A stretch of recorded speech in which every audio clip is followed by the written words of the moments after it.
This is a production of Cornell University. Today I'm going to talk to you about some ideas I've been putting together and starting to work on as part of my PhD dissertation. And the goal of this work is linking microbial substrate use efficiency to the formation of organomineral associations. So both of these areas of research are heavily studied by our community. And so my goal was to ask questions trying to link these two processes together. It's hard to find a nice picture to sum all this up, but the best I could do was a picture from some field work recently. So this is looking down on the soil surface after we pulled away the OA horizon. And you see these beautiful fungal hyphae extending at this interface between the OA horizon and the more mineral-rich B horizon below that.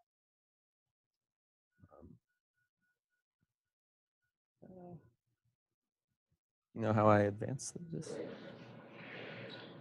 I can do it manually.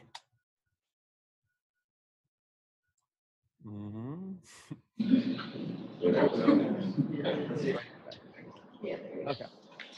So for the talk today, I'm going to do a brief introduction on the research I've been involved with in the past and how this research led me into the questions I'm asking now, leading into my dissertation questions and the methods I intend to use to ask these questions. And then I want to show you some preliminary results from my first chapter, and then hopefully the outcomes of all of this work. So as Anit said, before coming to Cornell, I was fortunate enough to be involved in a land use change project. So I was doing more ecosystem scale measurements. I was kind of a ecosystem auditor, if you will. We were looking at a management intensive grazing dairy system after transitioning from a row crop agricultural management system. So it was a lot of digging pits, taking multiple soil samples in the field with cores, and watching that change in soil carbon and nitrogen with time. And so that work really led me to note the importance of human management in sequestering soil carbon and nitrogen. And it was more about taking note of the stocks and not as much about process-based science. And so moving into my master's, I wanted to ask more questions about decomposition and what processes drive soil carbon and nitrogen accumulation. So while I was delving into the literature for my master's thesis, there was a lot of papers coming out really stressing the importance of the microbial community in this process. So this is one paper I've chosen that really stuck out with me. And they pulled out some back of the envelope calculations that show that microbial necromass can be 40 times greater than living biomass in the soil. So it's really a graveyard out there in some sense. Up to 80% of soil organic carbon is microbially derived. And you see inferences of the importance of microbial biomass to soil carbon and nitrogen preservation by a whole host of measurements. So if you look at studies that look at different fractions of depth, or denser fractions that tend to be more mineral associated, or fractions that tend to have older ages by 14C dating, you tend to see evidence that this carbon and nitrogen is microbially derived. So it tends to have a lower C to N ratio, a more enriched isotopic composition, which indicates processing by the community. And then spectroscopic and biomarker analyses also indicate that this carbon and nitrogen has been processed. So I'm telling you all this because it's important to have a better understanding of microbial processing, to understand the preservation of soil carbon and nitrogen. And so I picked these two figures out from this paper because they really stood out to me at the time when I was introducing myself to the subject. So these, I believe they are German researchers, grew some E. coli up in the lab on 13C enriched substrates. So you have enriched E. coli biomass, and then they just threw that out into an agricultural field, and they followed the fate of that carbon and nitrogen for several years, I believe it's 3 or 4 years. And you can see with time, over 50% of that dead biomass is still retained in the soil matrix. So that's surprising because these are compounds that you think would decompose relatively rapidly. And they attribute a lot of this preservation, as others do in the field, to absorption of this dead biomass to mineral surfaces. So also at this time, while I'm working on my master's, there was a conceptual framework put out that was a reiteration of some ideas that have been floating around for a while. that really changed how we viewed the persistence of carbon and nitrogen inputs to the soil. So, your intuitive approach to the topic is if you add stuff that decomposes slower, it should stick around longer. That's just the intuitive view of the subject. And what a lot of authors were coming to understand is that when you really look at longer time horizons, you see an inverse in this relationship. And so these more recalcitrant litters, which may have higher C to N ratio, though they disappear faster earlier on, when you look at longer time horizons, there's actually less of that recalcitrant carbon and nitrogen in the soil. And so the idea here is that this material is used less efficiently. So at long time horizons, it's not preserved in the soil. So I wanted to, that's a great idea and all, but I wanted to test to see if I could see that in a laboratory incubation. So working in these dairy systems, there's this interesting opportunity. I didn't tell you much about the system, but they can really manage the age of the forage at which the dairy cows are grazing. So we had this idea of, could you choose an optimum forage age at which you could enhance not only carbon sequestration, but the preservation of that material by mineral services. And so I incubated a range of residue inputs ranging in quality. And so the white circles here are showing the Bermuda grass foraged. And then we made fake manure from that forage, which is lower in quality. And I can tell you later how we made that fake manure. It's a pretty interesting story.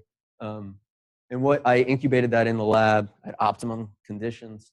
And then we followed how much of that carbon was remaining and how much of that was associated with mineral fractions. And what I found, if you look at the y-axis, this is clay associated carbon, is that there was a clear relationship that if you add higher quality litters, you see more of that carbon associated with the clay fraction than you do with lower quality litters. And a similar trend holds for nitrogen as well, though it's a lower magnitude.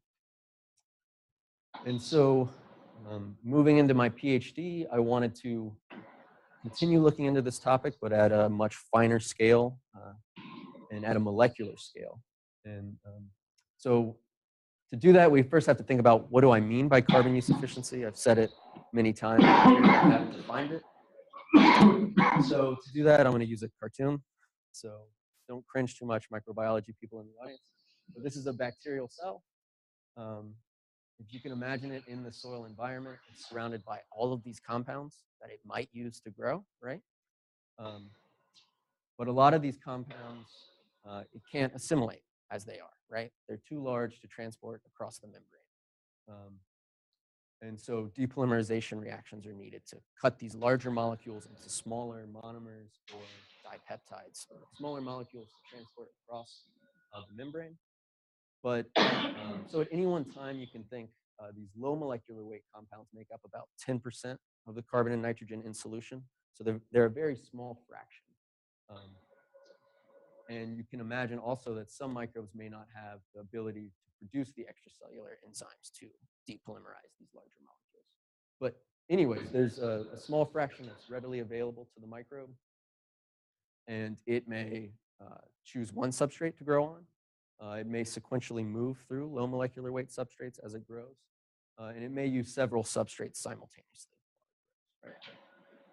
And during that process, it produces more biomass, and it respires in the process. Some of these substrates are assimilated and used to produce more biomass, and some are dissimilated to produce reducing equivalents and get that proton motive force to do these reactions.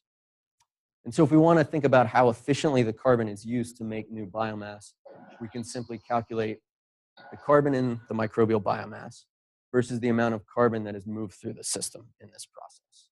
So the amount in the microbial biomass plus the total respiration, so the size of this red arrow. And then there are some interesting inferences we can make about how carbon use efficiency might change with temperature or with substrate concentrations, and also maybe most importantly with phylogeny. So this is my fungal cell. Please don't cringe, microbiologists. Or we can think of it as part of a hyphae, maybe, right? Yeah, okay. we tend to think that these fungal organisms can use a wider range of compounds to grow, so they have more metabolic diversity, right? And when they grow, they tend to grow more efficiently, so they produce less CO2 per unit biomass. So that's carbon use efficiency. But then we can also think about substrate use efficiency. So going back to this bacterial cell, if we could follow just one substrate, maybe with an isotopic label, then we can partition out how efficiently that one substrate is being used. So we can follow the label of the carbon from that fucose, for instance, into the biomass and into respiration. And then we can calculate the substrate use efficiency. So that gets interesting because here we're not looking at much at total metabolic efficiency, but really at, are these compounds being assimilated more versus dissimilated? And predicting how these compounds may be used is an interesting idea. And some people have thrown out different ideas on how to do this. And one idea that seems promising is using the nominal oxidation state of that carbon. And so this is kind of an average of the oxidation state of all the carbons in that molecule. So you can imagine I have NOSC on the x-axis here. And on the left, we have carbon at an oxidation state of 4. So that's the most oxidized going to the most reduced. CO2, for example, versus methane. And with decreasing oxidation state, you actually have a higher heat of combustion. So you have more energy in that compound. And then we can think about where is biomass. And on average, microbial biomass is around -0.2. So it's slightly more reduced than the average sugar. And so if you're building biomass from compounds that are more oxidized than you are, then you're energy limited, right? So you can convert that carbon into new biomass, but the second law of thermodynamics really prevents you from using that carbon completely efficiently because you don't have enough energy to generate enough heat, right, to compensate for the entropy you're losing by making new cells. On the other side, if you're using carbon sources that are more reduced, you're carbon limited, so you have enough energy, but you can't produce that biomass as efficiently. So then we can look at where different compounds are on this gradient. Unsurprisingly, organic acids are more oxidized, right? A lot of the sugars and amino acids range closer to the microbial biomass. And then membrane type compounds tend to be more reduced, right? So then we can look at some data from the microbiology literature. So these are single isolates growing on one carbon source. And you can see this trend where as you get further away from the biomass oxidation state, you see a decrease in carbon use efficiency. So, right, if you squint your eyes, you can see this trend approaching the average oxidation state of the biomass. And then maybe on the reduced side, you see a downward trend or no relationship at all. So that's looking at carbon use efficiency with one substrate. But then we can also look at additions of substrates to the soil matrix. So this is substrate use efficiency. We're tracing one compound amongst many being metabolized. And from these two papers, we can see a similar trend in soil environments where these more oxidized compounds are used less efficiently. And we don't have much data on the reduced side, but perhaps that's a decrease, or perhaps there's no relationship. So, so that's an introduction to carbon and substrate use efficiency. And now I want to talk a little bit about mineral surface sorption and the kinetics of those processes, and thinking mostly about the mineral surface as a competing repository for these compounds versus the microbial biomass. So this is some data from a lab mate of mine, Mike Schmidt, that came out this year. And this is kinetics of sorption. And so here we're looking at DNA sorption onto goethite. So on the x-axis, we have time in minutes. And on the y-axis, we have Q. So this is from FTIR data, but you can think of it as the surface loading of this DNA on the goethite surface. And the point I want to make here is, first of all, with increasing initial DNA concentration, so with higher concentrations of compounds in solution, you can get more on the surface. So anyone who's done sorption isotherms realizes this point. You can get higher loading rates with more organic compounds in solution, higher concentrations. And then the second point I want to make is the kinetics of this process are a function of the saturation deficit. So it's a function of how far are you away from saturation under those conditions. So maybe sounds a little esoteric, but if you look at this bottom line, we think of this 1 DNA concentration in solution. At time 0, you have the highest saturation deficit possible, right? You're furthest from equilibrium as you can be, and that's where your highest kinetics can be found. And as you approach that saturation point, things slow down. The slope of this line decreases, right? And more importantly, as you increase the Q max possible at equilibrium, you see those kinetics increase as well, right?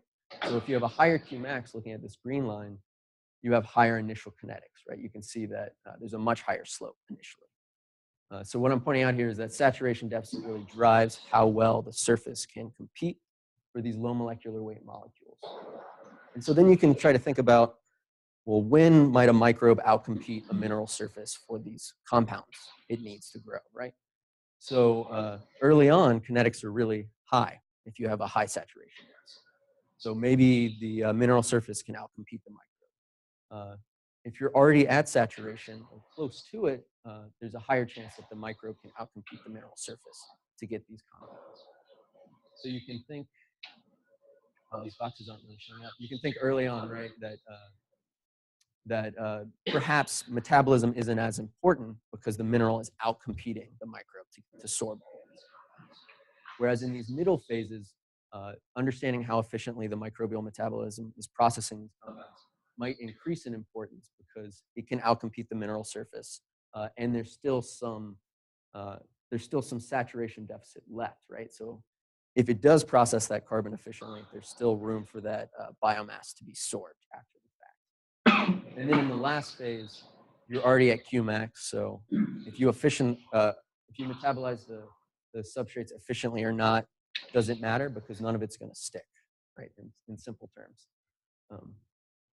So I think my goal moving into this work was to devise model system experiments to tease out these different questions in isolation and try to use those results to build up to a model soil that I can then ask these questions in an actual soil environment.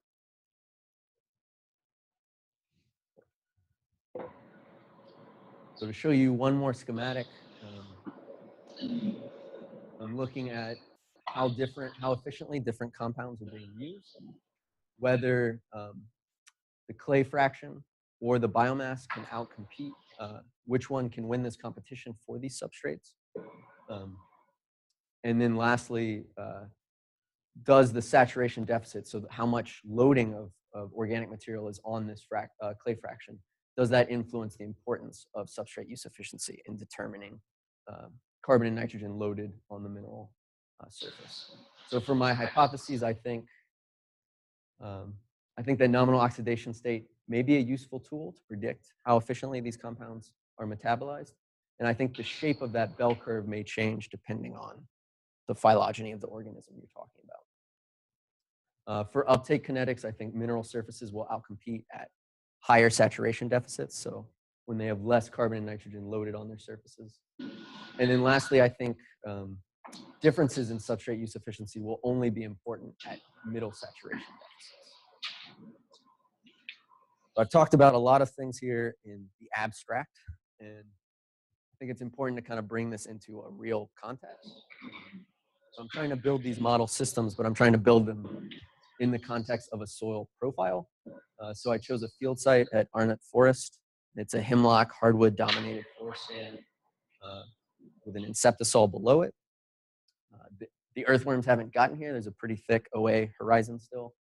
And then you have a pretty shallow A, maybe an E horizon slowly forming on top of an oolitic dominated B horizon.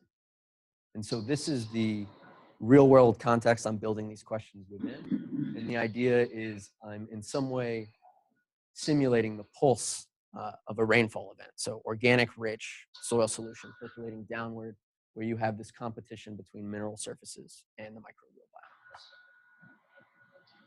biomass. For my soil solution, I'm making a tea, if you will, from this OA horizon. So I've homogenized it so I can try to replicate this process. I shake it with water for a specified period of time, and then I filter sequentially till it's sterile. So I've made a undefined soil media to grow microbes in.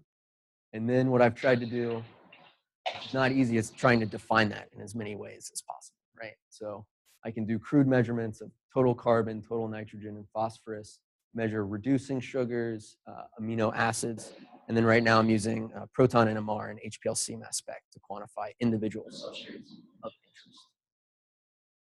It's not as easy as making a defined minimal media, I'll tell you that. So moving from there, I need some microbial players to work with. Obviously, I'm not going to capture the diversity of microbial species in the soil, but you have to start somewhere. And so I've isolated species from the OA horizon and the B horizon. And then the main idea here is I'm trying to separate for fungal versus bacterial isolates. So it's a crude distinction, but once again, I'm trying to get physiological differences and phylogenetic differences. And so I've isolated those on my soil extract. So I've tried to get real players that would hopefully respond with this percolation event. So with that, I've got an isolate library. I think there's around 12 of these isolates I am currently working with. I was really proud of those 12 isolates till one day I was talking to Rolly and he was like, oh, I've got like 56 or something. I was like, ah. But I have several of them I know are fungal and several I know are likely bacterial. I have their colony morphology, cellular morphology, and then I have some indication of whether they're using substrates I'm interested in. So these are the substrates I'm interested in probing. They represent a simple sugar, glucose, some organic acids, and 2 amino acids. And then the goal here was to span that nominal oxidation state curve, right? So I've tried to choose some that are more reduced on average versus others that are more oxidized. Right, with formate, this is basically a CO2 ready to be required. And then for my model mineral phase, I've extracted the clay fraction from this B horizon. So it's an olytic dominated clay fraction. And I have cleaned it with bleach, which is apparently the least destructive way to clean a clay fraction. So I've shaken it with bleach and tried to remove as much of that surface coating as possible. So now I want to walk you through the experimental methods I'm using. To determine substrate use efficiency, I'm growing different isolates of interest in this soil solution. I grow them to exponential growth phase, and then I can use that starter culture to inoculate my experimental flask. And so the way I've designed this is I add a low molecular weight cocktail with all of my substrates of interest, and then only one is labeled. So you can imagine in this experiment, every flask should be growing at the same, on the same trajectory, and the gross carbon and nitrogen dynamics should be identical. The only difference is the label. So in a second treatment, I would have a different compound label. And the idea here is I'm spiking at around 2 times the original concentration, so I'm trying not to change things too drastically. And then I can measure CO2 over the course of growth. And then at stationary phase, I can filter out the biomass and measure total biomass as well as the isotope in that biomass. So that allows me to measure carbon use efficiency and substrate use efficiency. On top of that, I'm also doing uptake kinetics because I'm interested in what substrates are being metabolized and in what order and at what rate. So it's the same design, but there is no label added, and then I'm destructively harvesting at different points along the growth curve. So then I can look at uptake from the extracellular solution. For the mineral portion, I'm doing batch kinetic studies as well as batch equilibrium studies, hopefully producing data similar to that of Mike's that I showed you. So the goal here is to look at the kinetics of total carbon and nitrogen sorption from solution, as well as looking at that data in terms of individual compounds.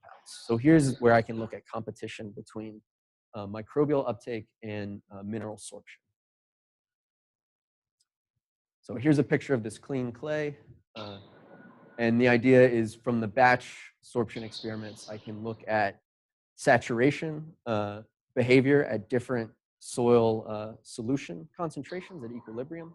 So then I can also determine for this third experiment how to load that clay up to different saturation deficits. So for the final portion of this project, the goal is to take the data from the first two experiments and see if I can replicate that in a real soil environment. So when I'm using real loosely, I'm mixing that clay fraction, which I will load up to different saturation deficits with clean sand. And then I'm spiking in that soil extract along with my isolate of choice and different substrate treatments. And so the goal here is to see, okay, I have two substrates that are used with vastly different efficiencies. Does that matter in a real soil environment? Does that impact the amount of carbon and nitrogen that is retained by the mineral fraction? And does mineral surface loading impact that process either? So for this portion, I wanted to show you some data from the kinetic experiments I've been conducting. So to do these experiments, I chose one isolate of interest. It's this B1N, and that just means it was isolated from the B horizon on just soil extract. It's a coxobacillus organism, and I chose it simply because it produces the most biomass. So I figured it was a good place to start. And so to refresh your memory, I'm growing this overnight in a starter culture and then sampling along the growth curve. And then I'm measuring carbon and nitrogen before filtering and after filtering. So that allows me to estimate carbon and nitrogen in the biomass. And then on the filtered solution, which is the extracellular material, I'm looking at carbon and nitrogen speciation, as well as different substrates using these methods. So this is the growth curve. I'm showing time in hours versus optical density. And so, like you may have learned in intro microbiology, you can measure growth just by measuring changes in turbidity. And you see a nice growth curve. I haven't shown the fit past stationary phase, so you'll just have to take my word for it. But stationary phase is around 0.2 in this soil extract. And I've tried to hit different points of this exponential growth phase. So anyone in the room who's upset, I'm showing this as optical density 600. I'm just showing you with my different measurements, I can easily convert that number to biomass. So I have a linear relationship with total biomass being produced, as well as carbon and nitrogen in that biomass, or a more traditional assay of protein. So now I want to talk about solution dynamics. We'll start with nitrogen. So I have nitrogen in milligrams per liter versus time. In the blue, we have total nitrogen. So this is outside of the cells. We're starting at around 12 milligrams per liter of nitrogen, and then you see an uptake or loss of nitrogen from outside the cell with growth. And so I haven't shown a mass balance, but there's no loss of nitrogen from the system. So this uptake is, or this loss from solution is uptake into the cell. And you see that looking at biomass nitrogen in the red. You can see all of that nitrogen lost from solution is ending up in the biomass. And by the end of growth, you have about equal amounts of nitrogen in the cell versus the solution. Nothing surprising here. And then I'm showing loss of amino acids as well as ammonium during growth. So to start with, we know this microbe's growing. It's consuming amino acids and ammonium as it grows. If we look at carbon, same thing. We're looking at extracellular carbon in the blue, so in milligrams per liter, about 185 to begin with. We see loss of carbon from solution. That's as it's taken up in the biomass in red. I can calculate CO2 produced by difference. And then also just at the crudest level, I can see I'm losing reducing sugars. Once again, not surprising. This microbe is growing on sugars in this soil solution. So here's where it gets interesting. I can then take these samples and do proton NMR on them to try to get compound-specific information. And so this is a method that's being used quite a lot in minimal media work where you have higher concentrations. It's a little easier to do, or in medical applications or engineering work. I've seen it with like biofuel research, trying to figure out metabolic pathways.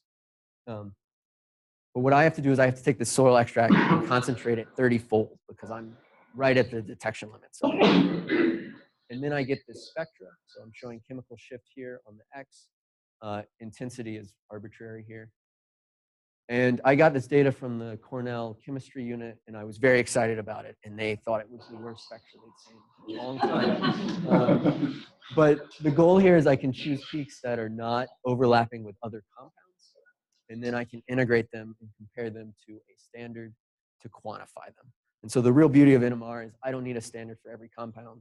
I can use one internal standard and quantify any compound I can lay out here. So I've shown you some, I don't know what this aromatic compound is. There's a bunch of sugars here, some amino acids, organic acids. And then I can look at that through time. And you can see, you can't see the peaks very well here, but you can see a depletion in all the peaks. And so I can choose individual compounds and look at that depletion. So I'm going to show you my best example, right? So this is one of my glucose peaks. It's for alpha glucose. So if we look at the glucose molecule, we get a proton NMR signal from this methine, the proton on this methine group right here, the number 2 carbon. And that's a doublet. And as you can see, the initial soil solution is this dark line, and with time, the line gets lighter, and we see a loss of that sugar from solution.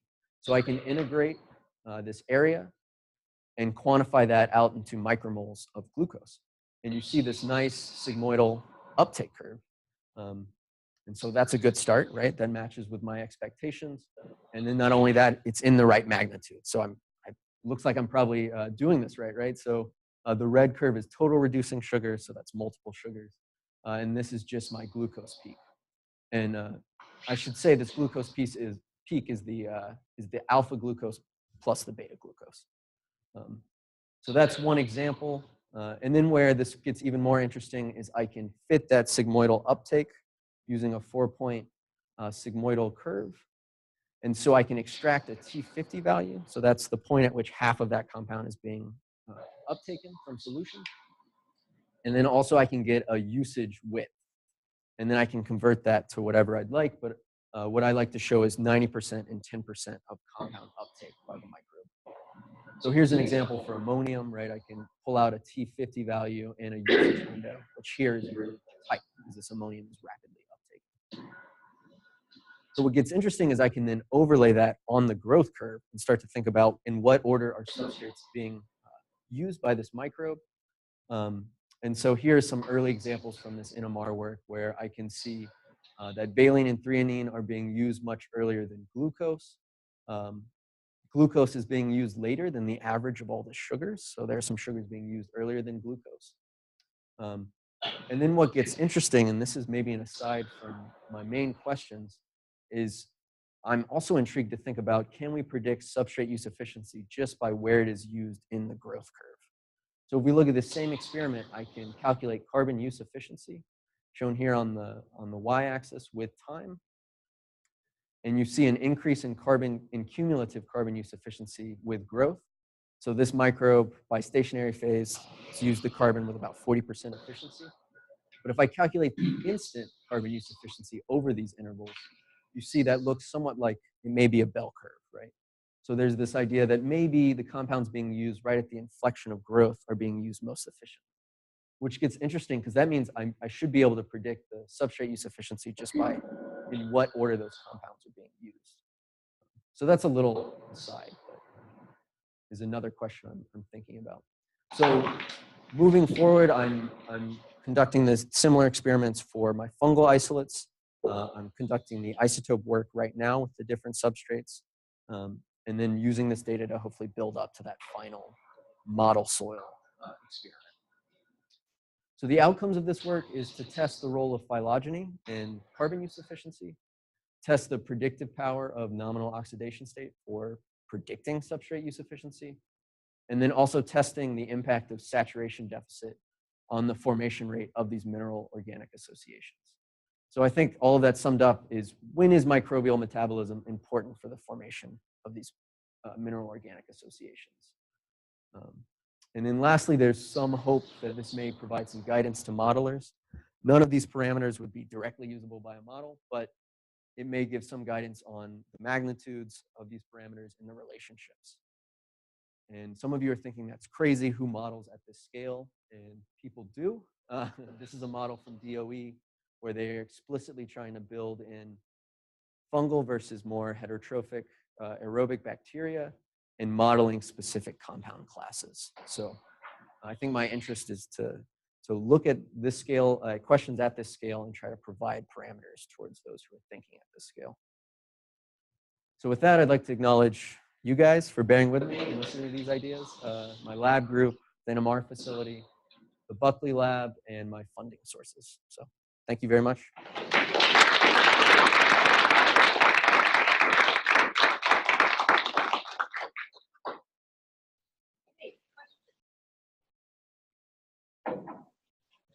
About the organisms that isolate. Yes, I would very much like to do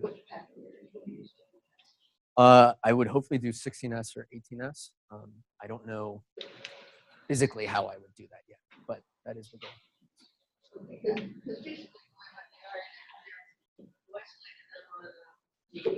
Yes.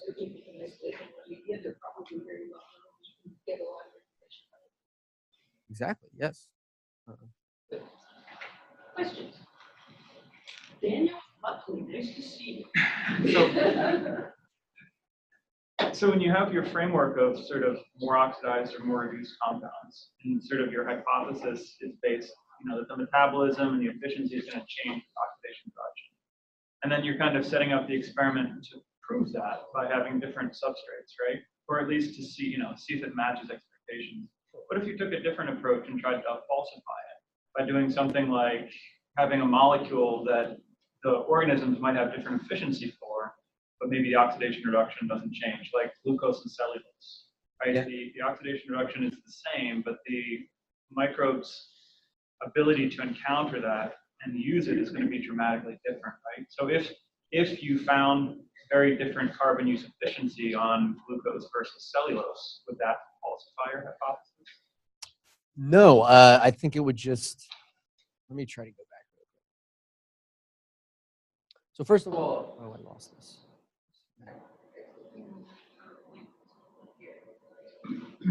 So I think that's a good point. And I think you see that in some of the data we already have. Right? So if you look closer to microbial biomass, you see there's a bigger range, right? And that's some of those compounds you're mentioning, right? So no, I don't think that falsifies. I mean, you're looking for a predictive proxy that may not work in all cases, but I'm looking for a general trend of can this be used in some kind of modeling framework, right? So no, I think it would just say that things are not as simple as this, obviously. They never are in soil. Yeah. I had another different question, but so the carbon, so carbon use efficiency can be problematic. And I think the issue that's problematic is the time frame at which you assess it. So if you assess it in a very short window, you're measuring one phenomenon. And if you measure it in a longer window of time or a very long period of time, what you're actually measuring is changing quite a bit, whether it's physiology or interactions between cells or actually ecological interactions. You're measuring it at a really short time frame, which I think is really neat. But my question was this, so if you had, so your expectation is you've got these equilibrium processes. You're eating the substrate, you're converting it into CO2 and biomass. So what if you violated that assumption? So what if your amino acids are going directly into protein, right? They're not going into CO2, they're not being used to make ATP. What if the glucose is going directly into a storage product? It's not going to CO2, it's actually consuming ATP, and then maybe the storage product is being used later on. So since your doubling time is 4 hours, you're measuring these things at the scale of hours. Might you be having differences in efficiency because the cell is using these amino acids just to make protein or it's making storage product? How might that affect your results? So I think what you're describing is trying to redo the experiment, but spiking at different points in the growth curve? Is that how I would get at that? You're seeing carbon use efficiency vary. And you're kind of saying, well, maybe they're growing more efficiently on this substrate versus that substrate. And maybe it's not that they're growing more efficiently, it's maybe they're storing more carbon at this point than that point. It's not about efficiency so much as it's just these reproductive choices of the cell. You know, instead of doing balanced growth, I'm actually making more storage products at this point in the growth curve than I am in that. And because you're looking at this carbon use efficiency at a very granular measure, you know, it looks like, oh, the carbon use efficiency is going up and down. But in reality, you just have non-equilibrium processes happening and stuff. Does that make sense? I think I follow you. I just don't know how I would. Yeah. I'm trying to think of how to probe that experience, like how to. I mean, I guess in my mind, I'm trying to simulate this pulse event, right? Yeah. So you know, you might think, why don't you do this in chemostat setting? And the idea is that's not how things tend to work, right? You have this pulse event, and then you have rapid growth because wow, there's all these substrates available all of a sudden.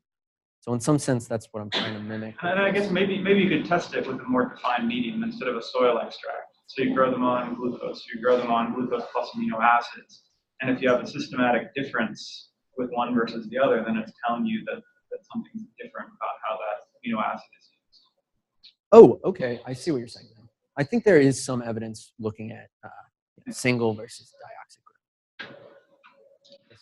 Yeah, so if I'm understanding what you're saying, Dan, is it could be thought about sort of as a lag, right? That you've got a storage pool within the microbe. So you might also be able to do some other experiments and just some kind of input-output modeling, right? You might be able to estimate the size of that storage pool or measure it in some way. So you can actually answer, well, yeah, this might be happening, but it's only 5%, you know, or yeah, this could be 90% of, you know, you might get at some idea I guess of how that's what important it is. It's sort of saying instead of like this, you know, instead of a straight line, it's like this. You know, where if you average, it looks like a straight line, but at a really granular level, you see it stepwise. And so depending on where if you sampled at this point versus this point, it might be low or high. Whereas if you sample at a really coarse scale, it just gives you a line.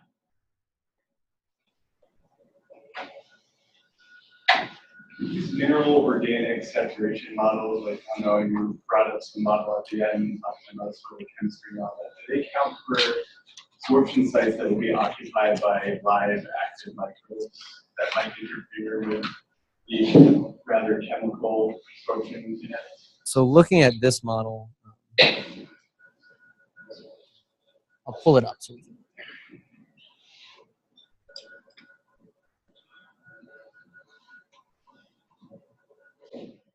So this model, it's not even, they haven't even put the minerals on the diagram, which maybe shows you where it is priority-wise in the model. But it's in there, and all they have are, I think it's initialized based on the amount of clay in the soil, and then they just have a forward and backward rate. There's no modeling of sites. I think maybe I was actually thinking of your figure in the beginning, talking about the saturation for organics and minerals. Oh, I see what you mean. No, so at this point, I'm thinking about this more. I'm not even bringing in that complexity. I'm just thinking, if you thought about these as separate players in the system, right, and thought about competition. So there's also these other concepts where just because something's sorbed doesn't mean a microbe can't kick it off by exuding another compound, right? Like exuding a phosphate-rich compound that could then desorb that compound and allow that substrate to be utilized. But if that mineral is totally colonized by live cells, as many minerals are, does that affect the amount of things that can absorb it? Oh, yes, I would say so. Yeah. Any other questions?